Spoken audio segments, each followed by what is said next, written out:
আসসালামু আলাইকুম। আজকে আমাদের গরুকে গোসল করলাম। আমরা প্রত্যেক সপ্তাহে করে গোসল দেওয়া হয়। যখন গরম অনেক বেশি হয় সেখন নিয়মিত গোসল দেওয়া হয় গরুকে। যাদের গরু পোষেন, গরু ছাগল পোষেন, তাদেরকে একটি জিনিস সেটা হচ্ছে যে নিয়মিত গোসল করাবেন। তাহলে তাদের অসুস্থ হওয়ার সম্ভাবনা থাকবে না।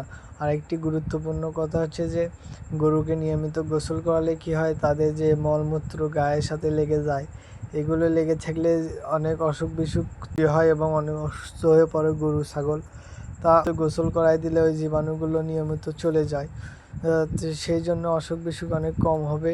গরু ছাগলকে গোসল করাই দিবেন, সাথে তারা যে বাসস্থানে থাকে এবং যে বাসস্থানে থাকে ওই বাসস্থানও সাথে সাথে পরিষ্কার করে দিবেন। তাহলে গরুর গোয়াও পরিষ্কার থাকলো এবং বাসস্থানও পরিষ্কার থাকলো, গরু সুস্থ থাকলো। আরেকটি কথা, আমাদের অনেক ছোট জায়গা, তো সেই জন্যে গরু ছাগল বেশি করে পোষা যায় না কিংবা পালা যায় না। সেই জন্য আমরা এই 2টা 3টা সর্বোচ্চ গেলে 4টা এই জিনিসই পালতে পারি। আর আমাদের জায়গা অল্প, আর যে জায়গায় এই 4টা প্রাণী থাকে সেই জায়গা আপনারা দেখলে এইটুকু জায়গার মধ্যে এই 4টা প্রাণী কেমন থাকে ভাই। কষ্ট করে হলেও ওইটার ভিতরেই থাকে।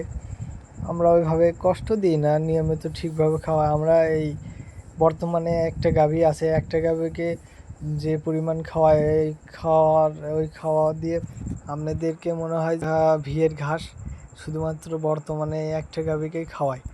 অনেকে বলবেন যে ভাই এত এত বেশি